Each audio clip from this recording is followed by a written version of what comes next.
Well, hello, everyone, and welcome to the pre-show for the Coffee and Real Estate Live chat for February of 2025. We had a little bit of a weird thing going on with the streaming on Facebook, but it looks like we're good now.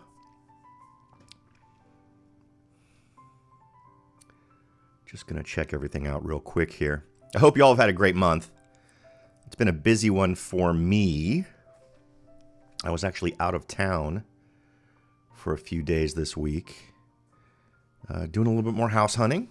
Made an offer on a place. Didn't really get it where I wanted it to go, but, that happens. You got to have patience in this business. And maybe we can talk about that, right? So whenever I go into the process of making an offer on a home, hi there. I like to have in my mind what my max is and what makes sense and what doesn't make sense. And I know that can be hard for a lot of folks. A lot of times the emotions will take over and you just really love a house. And that's fine too, but you have to realize you're trading on that emotion, right? If you decide that emotion is going to guide you, then there's a chance it's going to cost you. In this case, I found a property that checked an awful lot of my boxes. It had a couple of negatives that I wasn't super enthusiastic about, but I felt like those were manageable. Made an offer at what I thought was an extremely reasonable level based on the work that needed to be done on the house. I mean, it needed a whole new kitchen. It needed, the rugs were horrible. There was an unbelievable stink in an awful lot of my boxes. Sorry, just checking that YouTube's good. And in my head, I had, here's my offer price, which, and usually when I come in at my offer price, I'm thinking, all right, so here's what I think the home could be worth. And particularly if you're in a situation where it's a home that hasn't been recently remodeled, it's not in its optimal condition, right? So in your head, kind of figure out, here's where I think it would be if it was to sell at a level in the market that it exists in where everything is acceptable. It's move-in ready, right? Well, this home by no means was move-in ready. And usually what I'll do is come up with that number and then come up with an offer based on taking that high number and subtracting all the things I think it's going to cost me to bring that thing up to market ready. But then I usually like to add a 10% margin in there, primarily because I now have to deal with the pain in the butt of doing those things, right? So I'm compensating myself for having to do that stuff. And there's also the idea that some of your estimates may not be right on, right? You may be estimating what it's going to cost you to do X, Y, or Z. And then in the process of doing that, discover other things that need to be done that raise your costs. So aside from wanting to pay yourself for the time and trouble of dealing with the things on the house that you're looking to purchase, I think it's also good to have a margin in there for simple errors or dealing with things that weren't obvious when you were able to make your initial inspection or when your inspectors gave you their feedback, that type of thing. And so I came up with both of those numbers.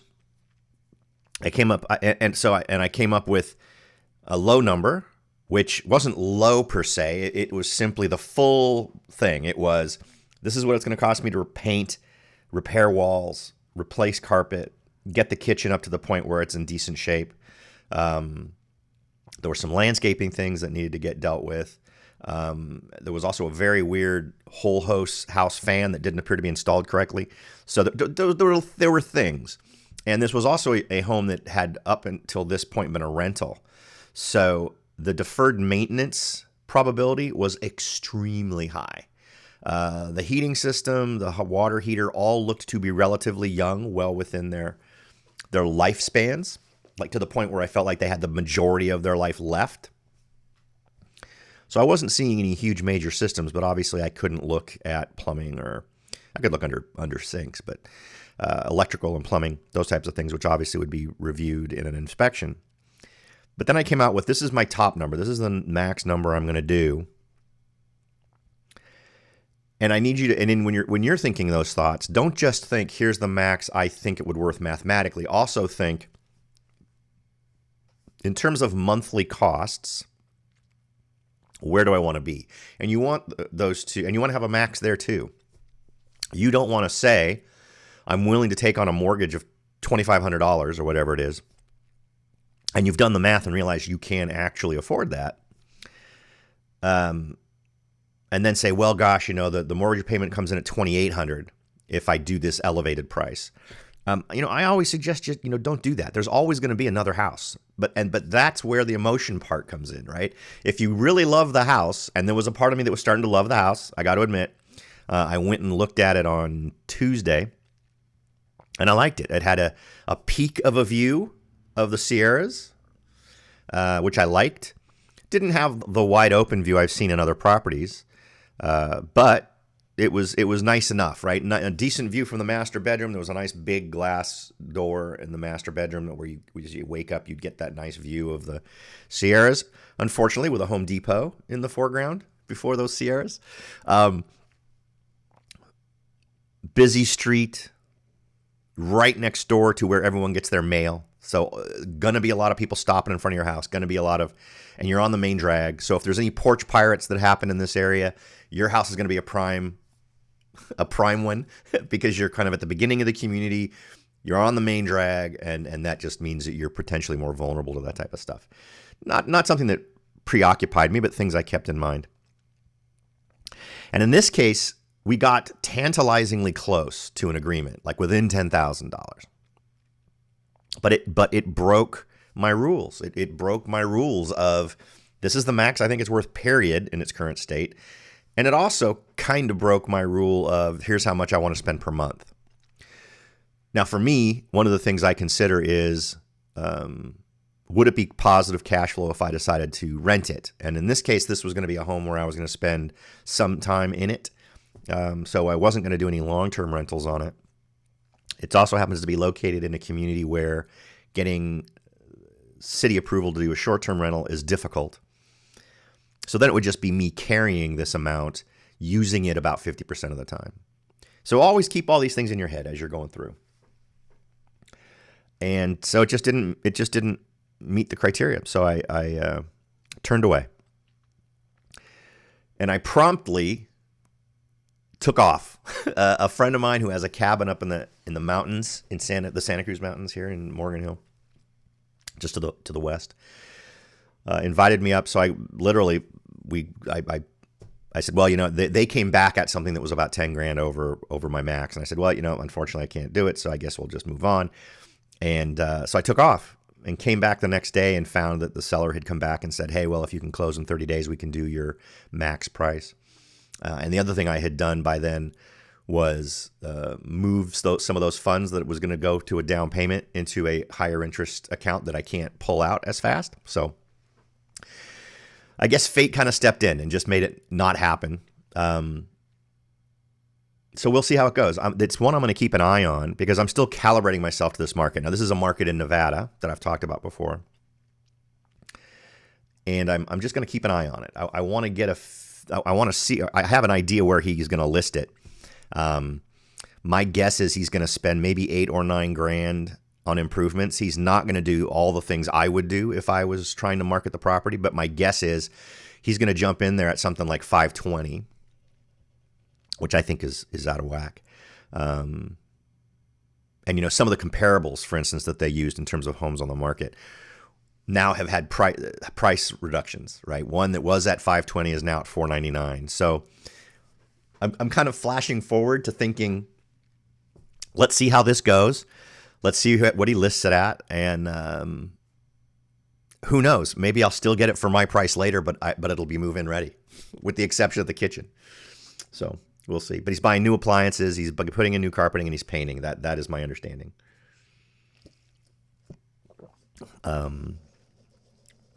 And for my money, I don't think that's enough to get the price that he really wants to get. But anyway, And for those of you who haven't been around before, the market I'm talking about is sort of the Reno to very extreme southern Carson Valley area. I really love that area. Aside from some of the amazing tax reasons to go to Nevada, right? No state income tax. The property taxes are just ridiculous. When I think about how much I'm paying for property taxes on my house here in California, I mean, it's an order of magnitude less in Nevada. So, but I like it. And it's only about 4 to 5 hours drive if I want to come back to this area and visit with family and whatnot. So anyway, but those are some of the things to keep in mind as you go through the offering process. It's particularly interesting right now for buyers because of the change in rules that happened in August of 2024, where your buyer's agents don't automatically get paid anymore.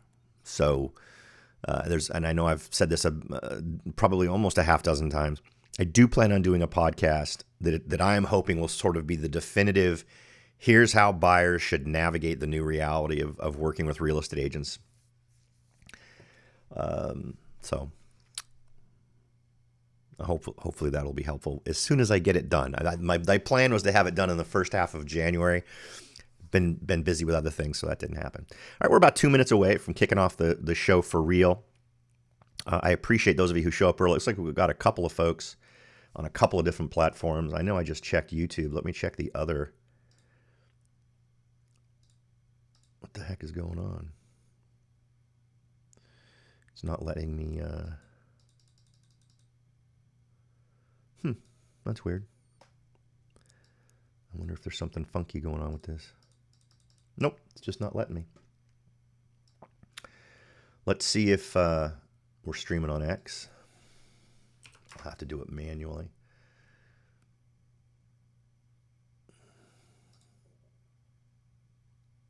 Yes, we are. And now let's check LinkedIn.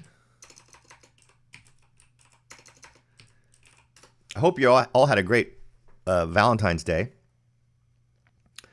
I, unfortunately, don't have a significant other right now. Last year, I kind of was dating someone during that time, but boy, I tell you, it's tough out there. For those of you looking for love, it's tough out there.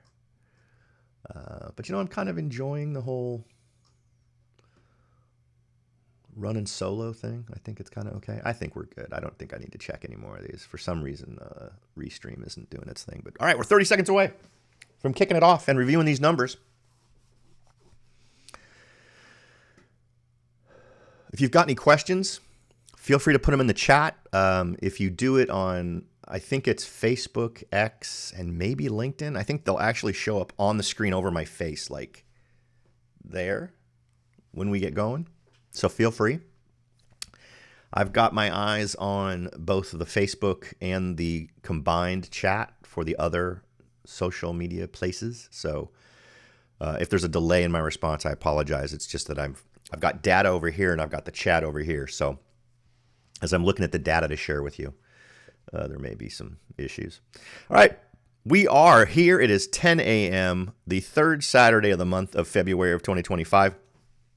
Of course, that means we jump in and engage in a little coffee and real estate live chat. Today's coffee is from Pete's. I didn't have the fixins to make my own coffee this month. Ran out of milk yesterday. So ordered a Pete's, and Pete's is the most different tasting coffee of all the different like outlet coffees. I'm not sure what that flavor is, but best coffee I've ever had. Carson City. I think it's called Larry's Coffee Shop. I actually talked with the owner when I was there a few days ago. I was just sort of asking him questions, what does he like so much about Carson City and how business friendly is it, that kind of stuff.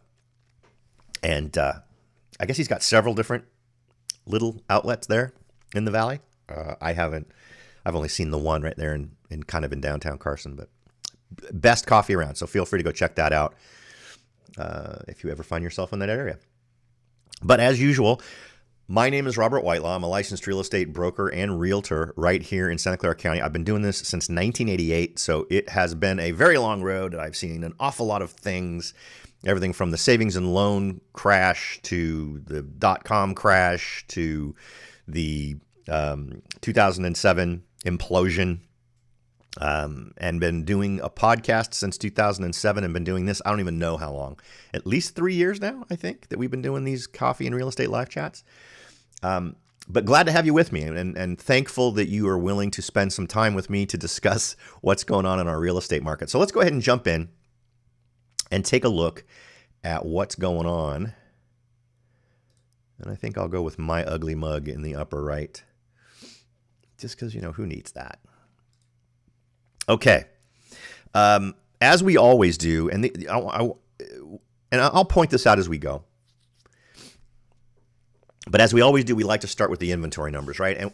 So what does this number actually mean? I mean, obviously, it just means the number of houses that are currently on the market. But if you're a seller, this is your competition. This is how many other homes you're potentially competing with. Now, obviously, as we drill down in terms of how many bedrooms and baths and square footage and lot size and amenities and location, the level of competition changes. But keep in mind that I have over 500 and something buyers who currently have active searches running, for instance. Of those, about 200 are diligent buyers, meaning they are checking the results of their searches every single day. And I believe out of those hundreds, I have one or two that have searches where they've selected specific neighborhoods. They typically enter just the word San Jose or the word Morgan Hill or the word Gilroy or the zip code. They don't pick micro markets for the most part. Like less than 5% of my buyers do that. So in terms of what they're going to see come across their flow, their stream of emails that they get, or if they're in my online tool where they're looking at stuff, the new things that pop up, they're going to look at all of those things. So you're absolutely competing with all of those if you're a seller. If you're a buyer, it's how many products do you have to choose from, right? If you think of a home as a product, it's how much do you have to choose from. Now, if we take a look at things, we can see that, and this is a year-to-year comparison, so we're comparing January of 2025 to January of 20, and look at that. I forgot to update the years. Apologies for that. Man, last month it was a forgot to update the name of the month. This year time it was the years. So that is 2024. I wish I'd caught that earlier, boy. I would have loved to have changed it before we got started. But anyway, so Santa Clara County, we're up 41%. So the inventory is up 41% in Santa Clara County overall. That means last year we had 867 homes on the market. Now we have 1,226. I want you to keep that in mind as we go. And I want you to keep in mind how much this number has increased versus how much has the homes sold number increased, right? Because that's an important thing to know. How much of the inventory is being bought down every month. In San Jose, we're up 43%. 414 homes last year, 590 homes this year. In Morgan Hill, we're up 68%, 34 homes lit last year, 57 homes on the market this year. In Gilroy, up 30%, which is actually a little bit surprising. Gilroy has always been sort of one of those outlier markets that tends to do things differently. And for months and months and months, I've been talking about how Gilroy, I think, is a great option for people who want to get the biggest bang for the buck in terms of how much house they get.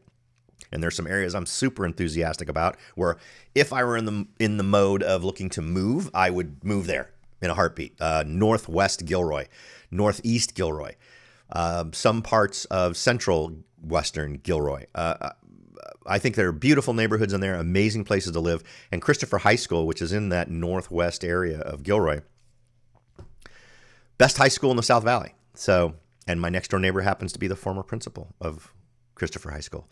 So I'm super enthusiastic about it. In fact, there was a period of time where I was thinking about moving to Gilroy just so my three sons could go to that high school instead of me paying for private school because the high schools in Morgan Hill are not awesome. But anyway, so yeah, Gilroy 30. Now let's go ahead and take a look at, and this year is going to be off all the way, so I apologize for that.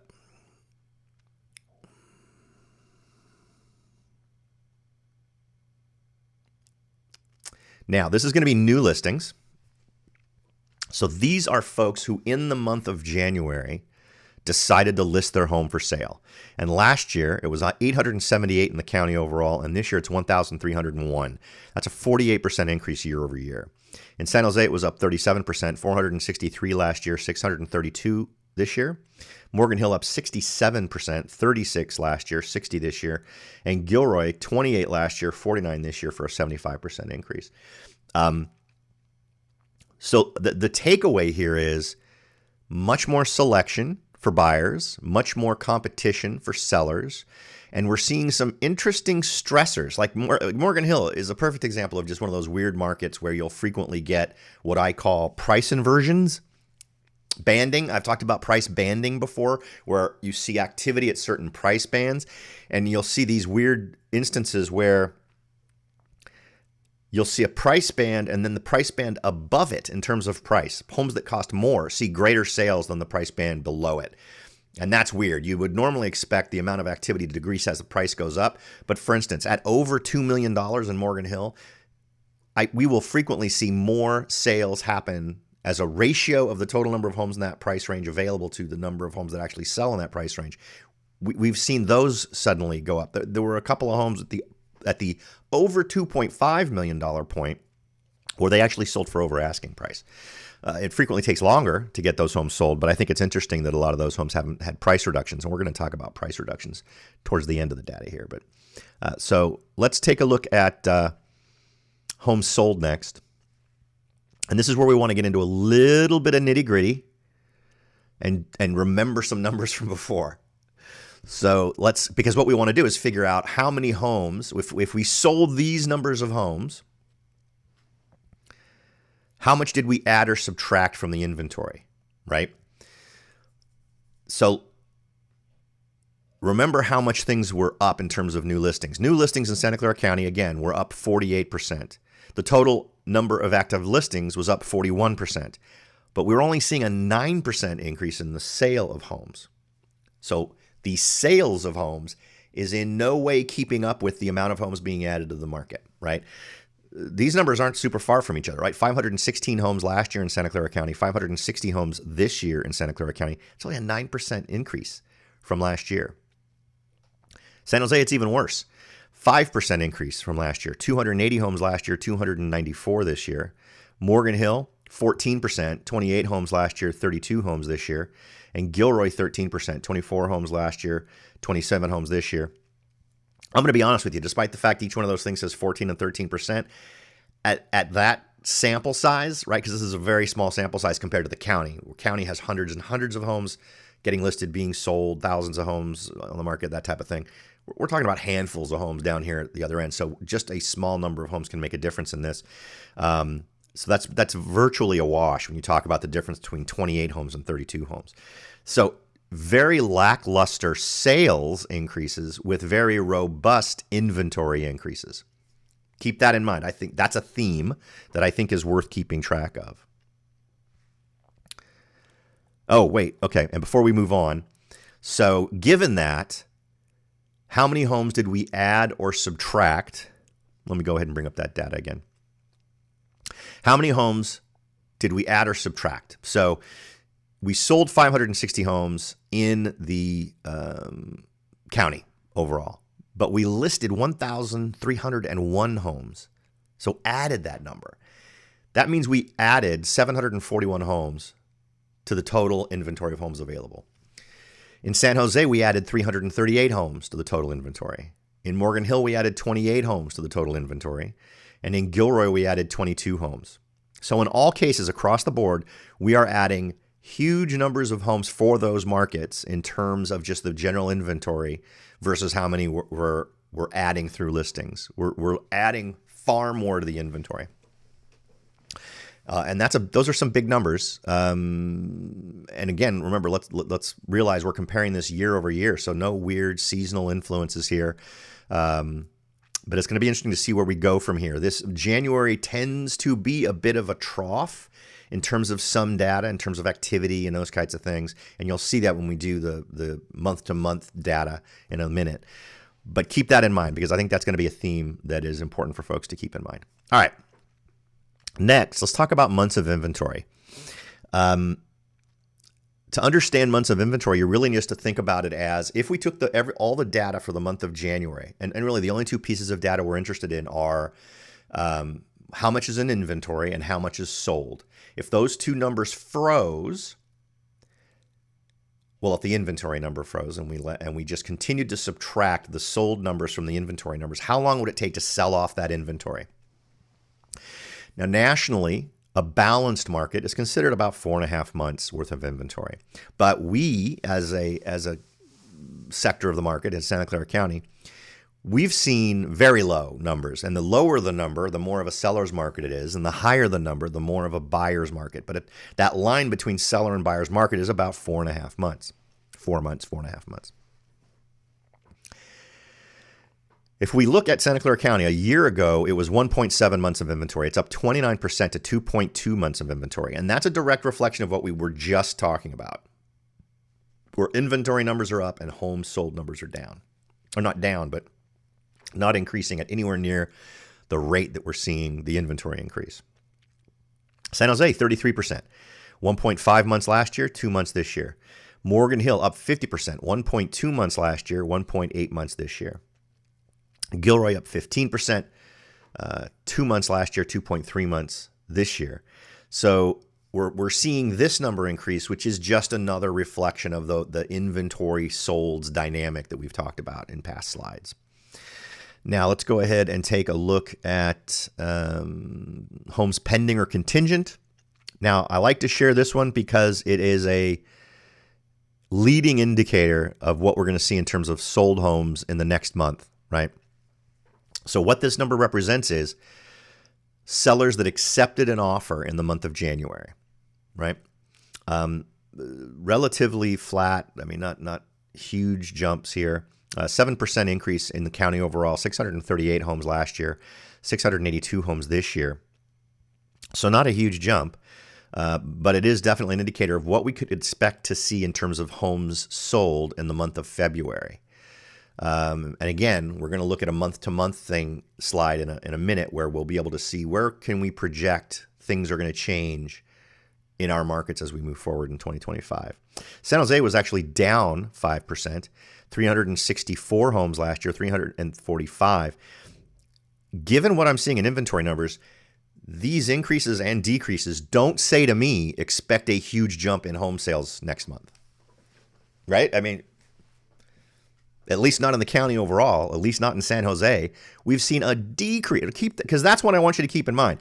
San Jose's had a decrease in the number of pending contingent homes in the month of January. And when you see what typically happens between a January and a February, you're going to think to yourself, well, wow, that thing that tends to always happen every year isn't going to happen this year. So just we'll all keep an eye on that, and we'll discuss that as we get into next month and we talk again about these numbers. Morgan Hill up 32%, but still it's a 28 homes last year, 37 homes this year kind of thing. So it's only 10 homes. And remember, small sample size. Up 9% in Gilroy, 23 homes last year, 25 homes this year. Let's go ahead and move on. And just remember, this is lackluster. The things that weren't lackluster were total inventory and new listings. So the thing that is inventory, big jumps. Homes sold, things pending. So not only what actually happened in the month of January, but what we can project will happen. What we can project will happen in the month in February as we look at the data next month, not indicating a huge jump in sales. Right? Can we agree on that? All right, let's go ahead and move on. Am I telling a clear enough story in terms of what I think we can expect? Doing a little crystal ball gazing here. All right, so now average original list price. I know I say this just about every time. It looks like we got someone who just joined us on YouTube. Welcome. Don't know who you are, but welcome to the discussion. Feel free to ask any questions you like in the chat. We saw, and this is to calibrate us to what sellers' expectations are. What this number represents is the day that home was put on the MLS for sale. The number that was on the listing agreement that they signed, that they said, I want to sell my home for this amount of money, that is this number. It calibrates us to expectations. And on average, in Santa Clara County, the average home that was listed in the month of January, those sellers expected their home to be worth 7.7% more than it was a year ago. So this isn't what the home sold for. This is what the seller wished to sell their home for. Last year, that number was $1,783,000. This year, the number is $1,919,000. In San Jose, it was 12.3% higher. Morgan Hill is an interesting one because we're going to talk about that in a minute. San Jose, 12.3% higher, $1,319,000 last year, $1,481,000. And I want you to keep in mind that number too, as we and you can visually do it right here on this slide. Compare that to Gilroy.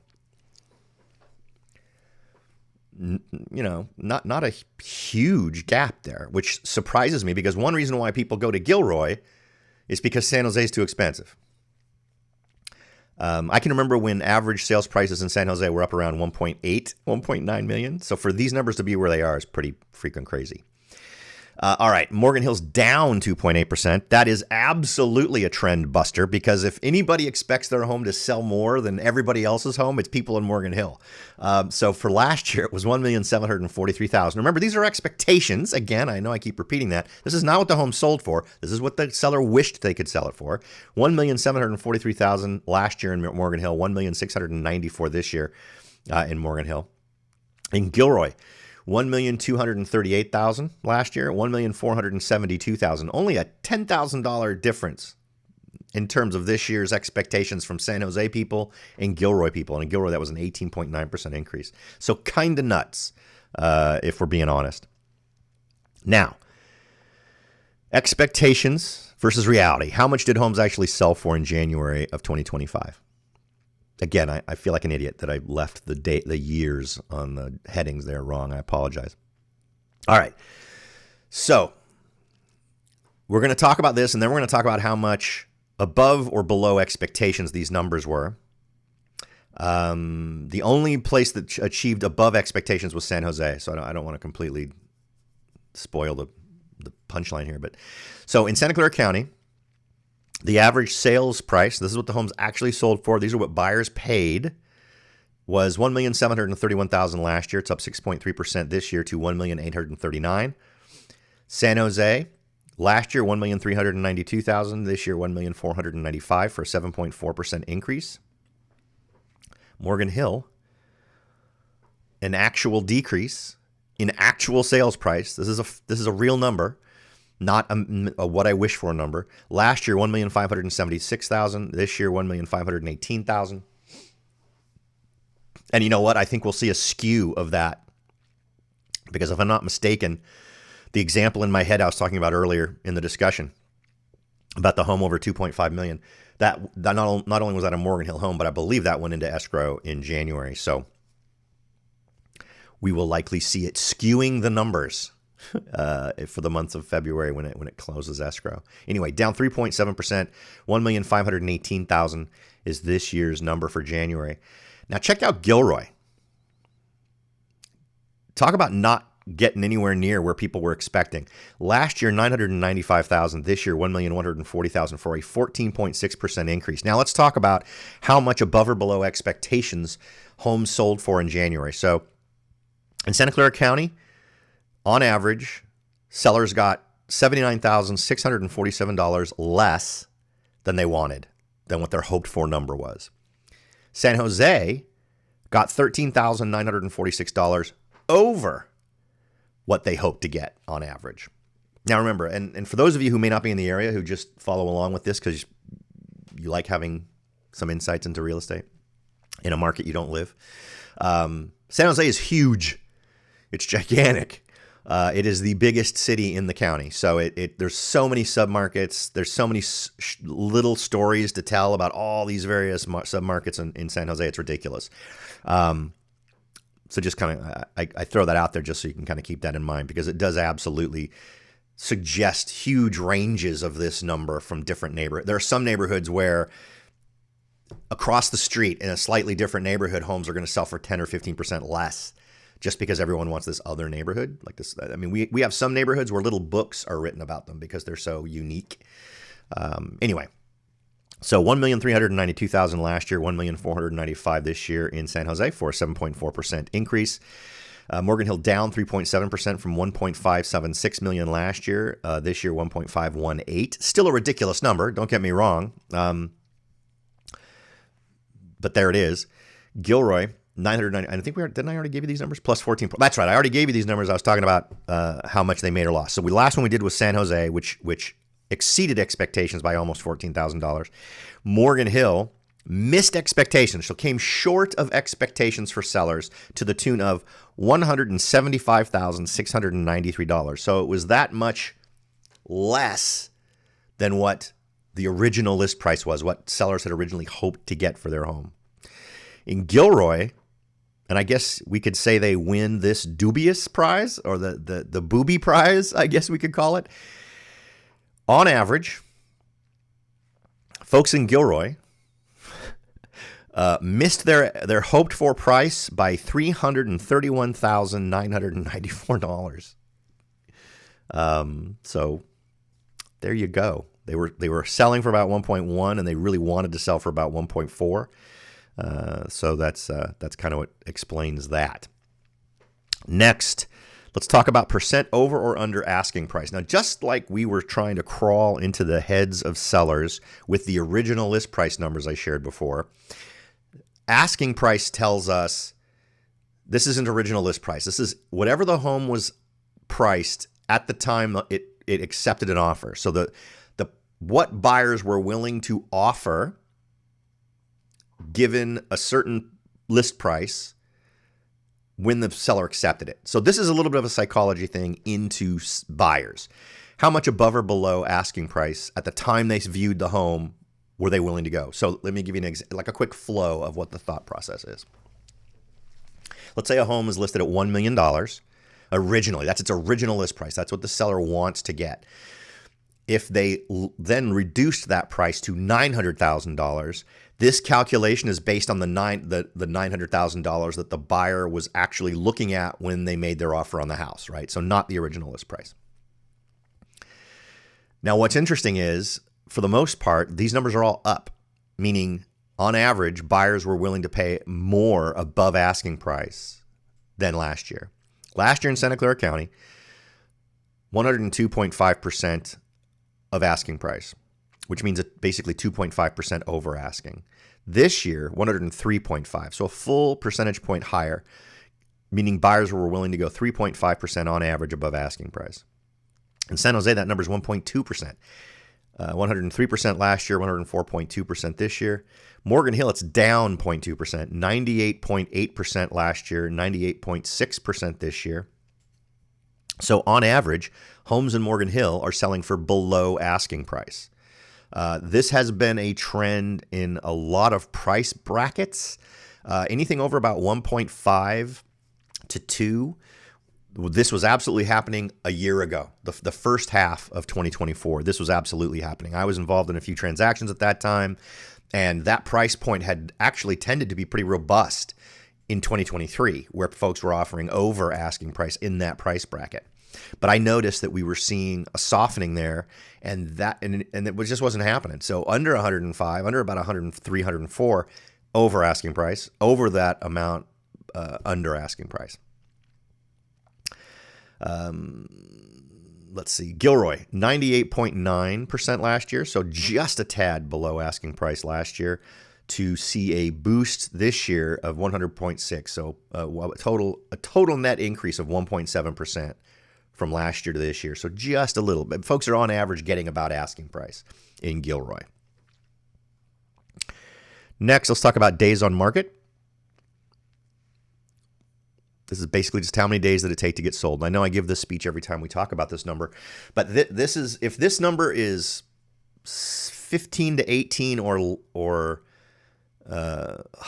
in that range, that usually means that the real estate agent said, we're not going to look at any offers until such and such a date, right? I know that's what I do. Depending on the market, if the market is super competitive and hot for sellers, I want as many eyeballs on the home as possible. And that takes a lot of different forms, right? It takes like pre-marketing before the home goes on the market, the coming soon stuff that you see. That's to build buzz and make people aware that the home is coming.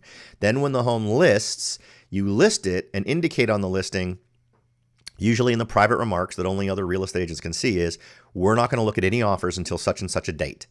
And the typical strategy I adhere to is I want at least 2 weekends of open houses before I want to see any offers. Excuse me. Excuse me again. Oh, my goodness. I apologize. Okay. So these are all real numbers, right? None of these numbers indicate an agent made someone wait this long to make an offer. So these are all organic, real-world numbers. Excuse me again. That means that it really took this long. It was on the market this long before someone actually made any offers or wanted to make an offer. In Santa Clara County, it's up 14% from the same time last year. So let's review all the dynamics that we've seen now that I think are things you should keep in mind if you're someone who wants to be calibrated to what it's going to take to get your home sold, or if you're a buyer who's trying to figure out what your place in the market is. Inventory numbers way up. Home sold numbers way down in terms of growth. Growth is way down versus growth from, say, a year ago. Plus, the amount of time it's taking to get homes sold is on the increase. And in the county, it's to the tune of 14%, where it was 28 days last year, 32 days this year. In San Jose, it's up 15%, 27 days last year, 31 days this year. In Morgan Hill, up 24%, 33 days last year, 41 days this year. And in Gilroy, 29 days last year, 42 days this year, for a 45% increase.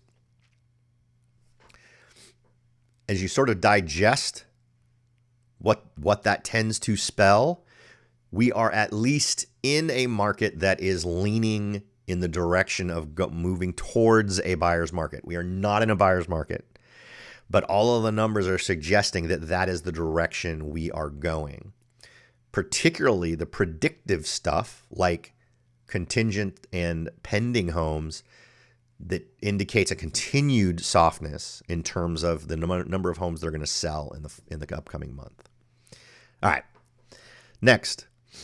Now we're going to take a look at the month-to-month stuff. So we've been looking at the year-over-year, so that we eliminate all that seasonal variance stuff. And now we're just going to look at what is the trends that we've been seeing and what can we figure out in terms of how different is today's market versus past years, and then also from here, what are we likely to see happen? Now, the darker red bars represent the same month in past years. So you can see we've got January of 2023 right here, and we've got January of 2024. So that way you can very easily look back and reference what happened last year, what happened the year before. Now, first, let's take a look at total active listings.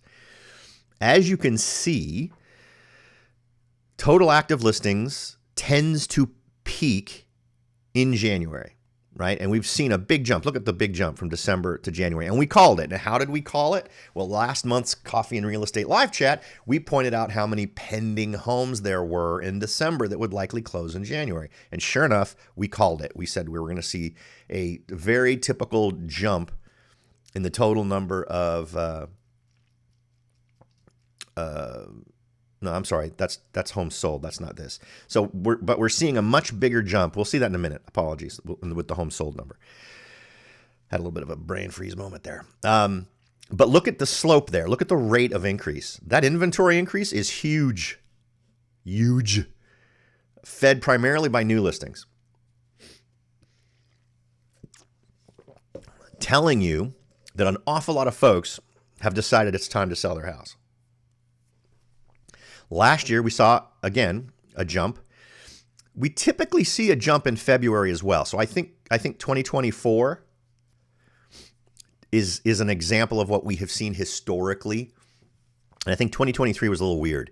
We saw a peak and then a drop. But if you normalize that line between January and March, you can see that, normally we would have seen this be straighter. We wouldn't have seen this weird dip. I don't remember what was going on there. Maybe I should go back to the Coffee and Real Estate for March of 2023 and see what I said. But I would consider this more of an aberration. I don't know what happened there, but we are using county numbers here, so we have the highest sample size available to us. So take it for what it's worth. But what should we expect in the future? So I think we should expect total active listings to increase, but perhaps not at the same dramatic level we saw it increase from December to January. This line I don't think is unreasonable, but I honestly don't think we're going to see as much growth between January of 2025 and February of 2025 as we saw between January of 2024 and February of 2024. And then typically things kind of, check this out. I mean, 2023 was funky in terms of just staying flat. Last year we saw this huge increase, and it wouldn't surprise me one bit if we see inventory numbers just continuing to go. Will we break records, at least from the time period that I cover here? Given the amount of increase just in January, I think it's possible. I think there's a good chance that we're going to see, and because we're not seeing what we also tend to see in January, which is pending homes increasing, which is obviously the future indicator of how many homes are going to sell in the following month. Just given that trend, unless it's a 1 month weird thing, I think we're likely going to see this inventory number continue to increase. Okay. It looks like we've got someone else now. That doesn't look like YouTube, though. Is that LinkedIn? Maybe X? I don't know. Anyway, welcome. If anyone would like to ask a question, feel free to do so in the chat. I don't think I see anything on X. If you ask a question on X, I don't think I see it. Maybe I do. Maybe I do.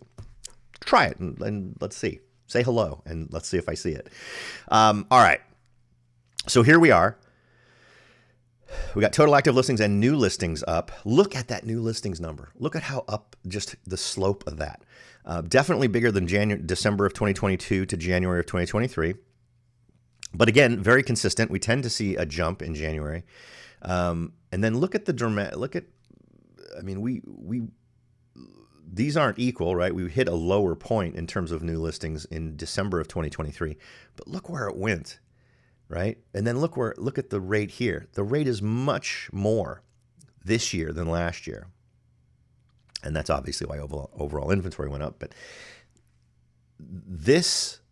if this is indicative of what we're likely to see in these first few months, and that's usually when you see the listings coming on market, right? As people want to take advantage of potentially getting their home sold in June or being ready for the summer months or whatever. That's a pretty dramatic jump. So I think that spells much more inventory for us in the hot season of 2025.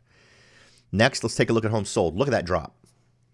So we tend to see a drop, and you can see consistently the bottom of the barrel in terms of homes sold is in January. In terms of the amount of drop from 1 month to the next, I mean, usually I like to start with October or November, right, in terms of calculating the drop. And we can see October was here.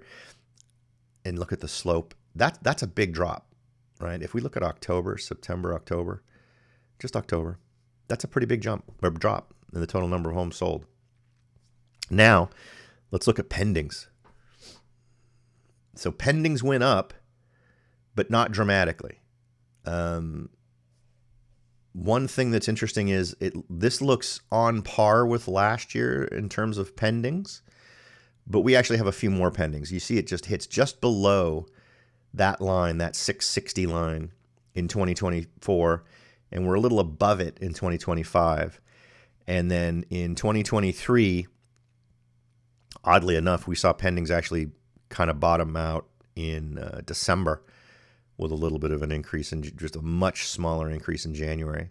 And then that increase sort of peaked in February.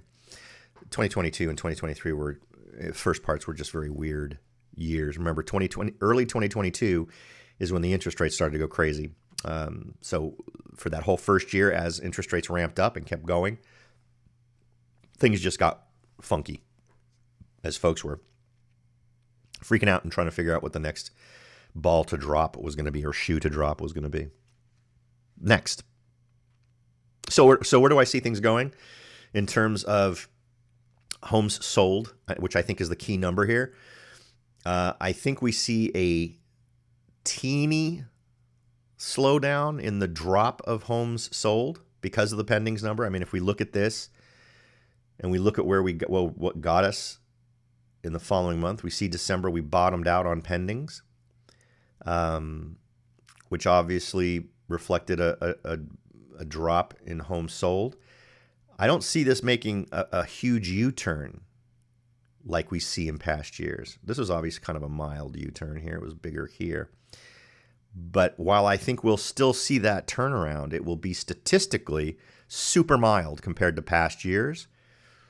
And I think we continue to see inventory make its increase, make its jump. I'm really anxious to see what happens as we hit the selling season this year and see where things go.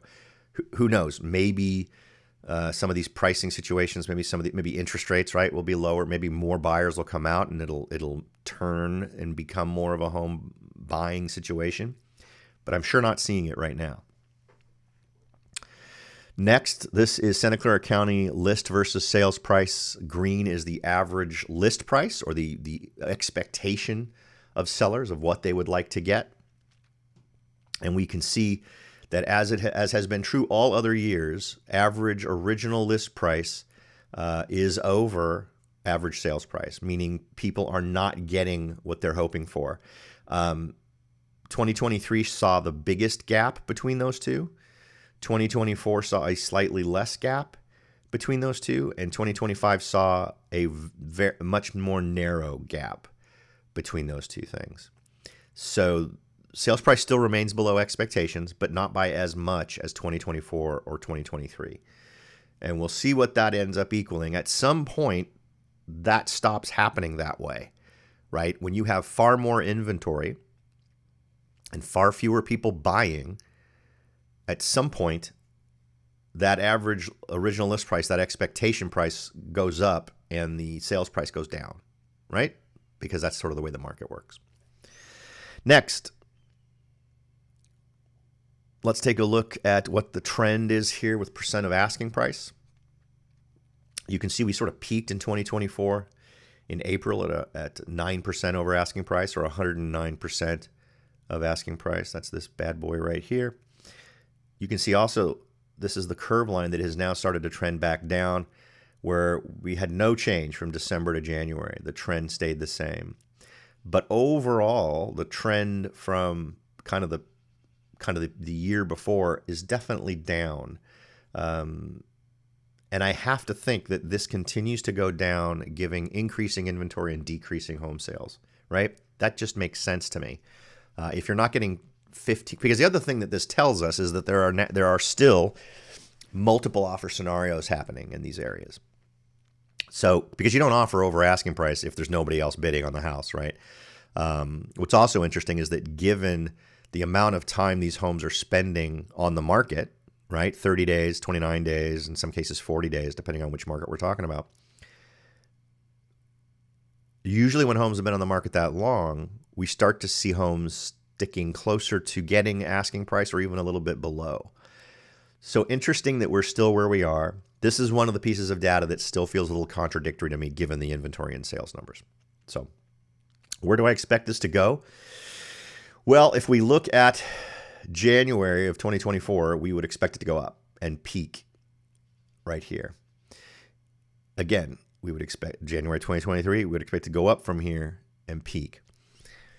I'm not going to say that I'm expecting it to completely buck the trend. It may go up a little bit. But again, because of the numbers that we're seeing in terms of inventory and sales numbers, it wouldn't surprise me if this stays flat or goes down a little bit. Because I'm just not sure where the motivation to offer over asking price is coming for if we're not in a multiple offer situation. And you don't tend to see multiple offer situations in homes that have been on the market for 25 days, 30 days, right? Usually that multiple offer scenario comes up as soon as the agent will accept offers, which is usually 14 to 18 days after the home was listed. Now, having said that, I sold a home last year in the first part of 2024 where it took us 40-something days to get sold. And whatever was going on, I don't seem to remember a huge drop in interest rates or anything, but suddenly, after one weekend of an open house, we got 3 offers. Don't know where that came from, but it came. So it does happen. But I just have to think that it's going to be less prevalent because we didn't even have these realities. We didn't have crazy high inventory with low buying numbers. But we literally listed the house the week after a ridiculous interest rate increase on mortgages, right? It went up to it went from 6.8 or 6.7 or whatever it was up to 7.3. So it was this huge jump in interest rates on the mortgages. So put a bit of a damper on things. All right, next. Days on market, just a way to kind of get a visual here. We can see that days on market tends to peak in January, right? Those big red lines are going through the tops of those mountains.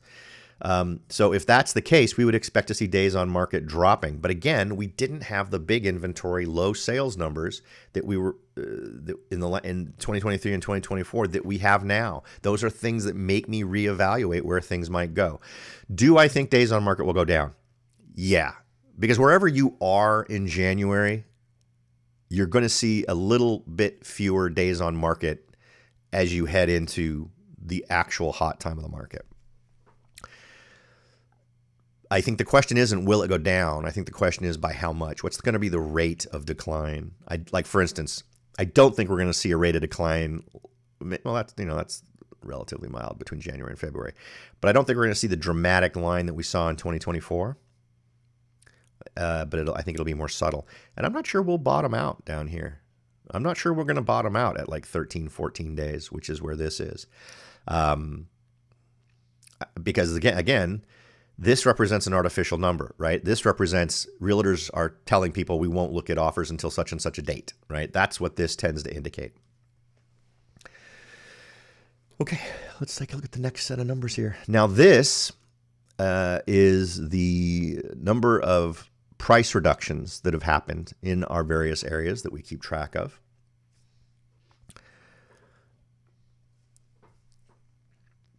And again, just January 2025, not January 2024. I apologize. So last month in Santa Clara County, we saw 12% of listings with price reductions. This month, it's 13%. The year-over-year change is 55%, an increase of 55%. In San Jose last month it was 12%. This month it's 14%. So the month-to-month change is what we're seeing here, not the last year, the last month. It was 12% across the board last month. I double-checked those numbers, and that is actually what ended up happening. 14% this month for San Jose, which is a 62% increase from the same time last year. Morgan Hill, 12% of homes in December had price reductions, 19% in January. That is a 1,000, and from year to year, from last year to this year, it's a 1,000% increase. So a huge jump in the number of homes that we're seeing price reductions in Morgan Hill. Gilroy, last year it was at 12%. Last month it was 12%. This month, 13% for an 11% decrease from the same time last year. So fewer homes had a price reduction in Gilroy when compared to the same time last year. An interesting number, which kind of shows that homes, and given what we saw before in terms of above or below asking price, remember homes were selling for just about asking price in Gilroy in January. So that suggests better pricing, right? In other words, sellers are more calibrated to the realities of the market. They're tending to pick prices that folks are willing to pay in those markets. So I think that's one reason why we see that. Okay, so that is it for the big numbers. Now, if you've got any questions about any of that, please feel free to ask them in the chat. I'll be happy to answer them. I'd also like to thank the folks from the meetup.com community that have joined me today. I've gotten a couple of email messages from folks who are watching, or plan to watch. So thank you for joining me this morning. Now let's go ahead and jump in and take a look at some of the news items. And this is sort of a way to get, calibrated to what is happening more broadly in various markets and to compare where we are versus where the national numbers are. So in January of 2025, the hottest housing markets. The reason why I picked this one is if you're someone who's either looking to move or you're looking to invest, I think it's always good to put these kinds of communities on your list of places that you're willing to look at. One interesting thing to note is that there is not a single California community. In fact, I'm pretty sure we didn't even see anything west of the Mississippi, right? Maybe Illinois. Well, Illinois is kind of right there in the middle. We got Wisconsin, Illinois, Ohio. So a little bit middle country, right? Wisconsin. But these are good places to start if you're looking. And particularly if you're doing a sort of an armchair investor, someone who's looking to invest. It's going to depend for you. It may be a question of how far away is it. Maybe you don't feel comfortable investing super far away, but and you're also going to want to look into things like how friendly to landlords are these various areas. But you can look at this and see kind of the ranking and the price, right? So maybe 579's out of your range, maybe 408's out of your range, maybe 335 is better for you. So maybe Kenosha, Wisconsin is a place you want to look. And even though I'm seeing these numbers, I think there are some, and here's, Peoria, Illinois is 143,000. That's a very low barrier to entry. 237 in Canton, Massillon, 220 in Toledo, Ohio, 291 in Bloomington, Illinois, 143 in Peoria. So definitely some places that you could consider that don't have super high barriers to entry in terms of how much money you have to come up with to get these homes. Let me also suggest, like I did, right? You'll notice no Nevada properties, no Nevada areas on here. But one thing they don't tend to track in here is home purchase prices versus what's the average rent in those areas. Particularly if you're looking for an investment, that's something you got to do. And those are numbers I run every single time. And it's super easy to do. You can go up onto Trulia or Zillow and do a survey of 3-bedroom, 2-bath homes because that's the bed and butter rental, right? If you want a single family residential home you're going to rent and you're going to get rented all the time, you want to go with 3-bed, 2-bath, right? 2-bedroom, 1-bath or 1-bedroom, 1-bath or studios tend to be tougher to rent. It's just a smaller sample size of people out there looking to rent. But take a look at what those rent for versus how much they sell for, and you can do the math very easily to figure out if it makes sense. Because here's the thing. Sometimes when I look into some of these communities and do that math, I discover, yes, I can get a house in Peoria, Illinois for $143,000. But if I buy that house and rent it, the amount I'm going to make on that is less than if I bought in an area where rents are higher and maybe prices are just a little bit higher than that. Maybe, something like $300,000. The amount of return on your investment for every dollar you spend, how many dollars do you get back yearly? Do that math. Just because it's lower cost to buy may represent the fact that nobody wants to live there, right? So just be careful of that. Next, weekly housing trends. Let's look at the more pretty one here. So median list price is down 1.2%. We already talked about list price being up 7.7% in our market. New listings up 11.3%. New listings for us were up 48%. Active listings up 27.5%. Active listings for us are at 41% over. And in terms of they're saying 4 days slower. They're talking about, this is year over year change. Our year over year change in terms of days on market is right on the mark, right? So it's 4 days. It's 4 days. It's taking 4 days longer to sell a home in year over year. So in terms of national numbers, we're right in line with the rest of the country. Foreclosures. This is an interesting one. California's in the top 10. Yeah, yay us, I guess. But you can see that at number 9 is California. Still very low. Not a number to get worried about. So 1 in every 3,587 homes is in foreclosure. Some of the markets I've tracked, I'm suddenly seeing foreclosures where I wasn't seeing foreclosures before. But also keep in mind, the change from January of 2024, it's down 9.35%. Now it's up from December of 2024 by 5.24%. But again, that's also normal. I tend to see that folks that foreclosures that will happen in January rather than December. So just thought I'd throw that out there. There was a time in my real estate past where I really got into foreclosures and pre-foreclosures. And that's just some of the scenarios you're going to come up against are just soul sucking. So it's you have to go in there with an attitude that you're trying to create a win-win scenario. I really didn't feel good about some other folks who were doing the same thing, that were in there really to just compound the suffering of the people who were in a situation where they were getting foreclosed on or were about to get foreclosed on. And I think from a mental health standpoint and from a sleeping at night standpoint, it's better to try to make it a win-win. Get them out from under so that their credit's not impacted. And I did it for about a year and a half. This is up in Northern California, in Auburn, way back. I mean, like 1990s. And I think I did 4 or 5 deals, and it was tough. And particularly when in those cases, and I think this is a natural response, those folks also interpreted you were a vulture coming to get them. And it took a lot of work to dissuade them of that. Now, of course, a lot of these guys who were doing the foreclosure thing weren't licensed agents, and I was.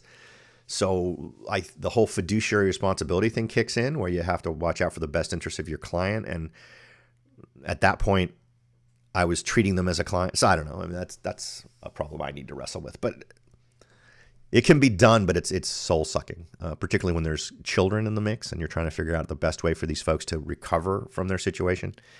So I don't know. Again, take it for what it's worth.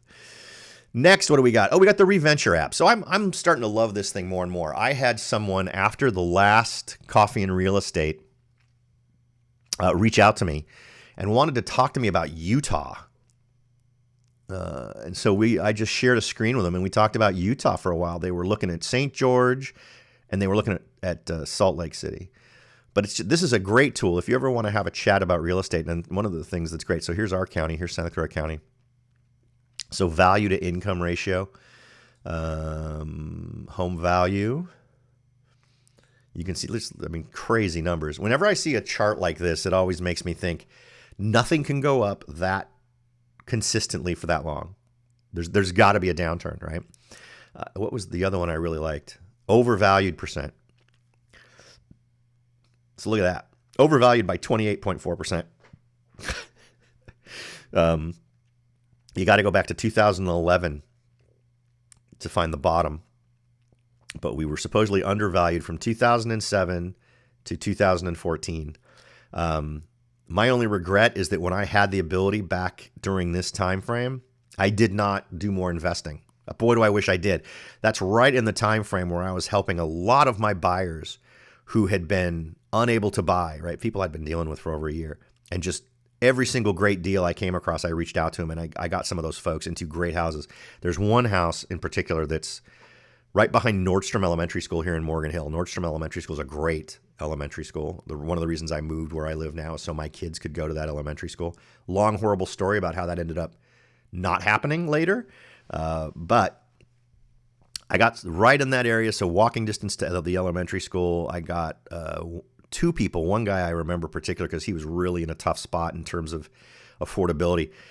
Got him into a place for like $300 and something thousand bucks, and that house is worth like $1 million now. So just from 2011 to 2025, he's got piles and piles of equity. But anyway, so lots of interesting stuff that we can talk about here. If anyone wants to make suggestions on topics that they'd like to see as sort of bonus content for any of the coffee and real estate stuff, feel free to reach out. Next, let's take a moment. The average sales price in Morgan Hill is 1.5. So let's go ahead and do 5. This is 30-year rates. This is what you'd pay, right? You'd need to come up with, to do 20% down, you'd need to come up with $304,000. This is assuming your credit score is 780, so you have great credit. But then your mortgage payment would be about $7,400 a month. And you'd have to come up with $20,000 for upfront costs for this. That just blows my mind. And this is for owner occupied, right? So this is for a single family primary residence. Now obviously I'm not looking to move just yet, but I'm looking to acquire. Look at how much it increases. Oh, wow. That's not bad at all. So in our local area, that increase isn't as bad. Yeah, it's only a 0.2% increase. Wow.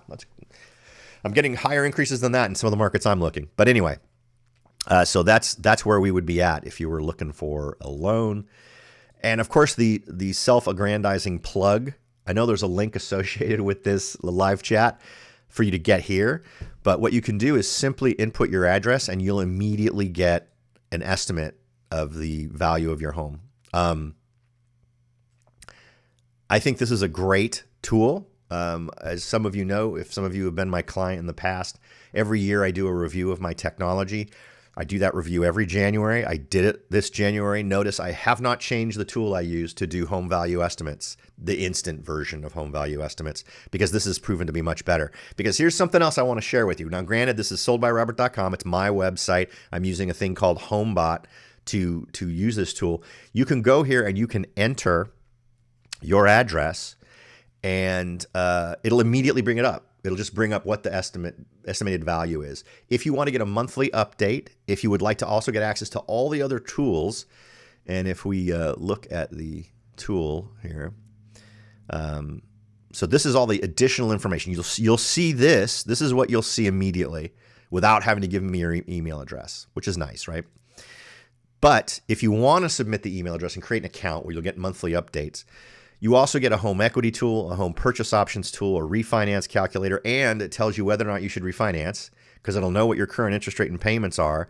And it'll say, and I have this connected to a local lender.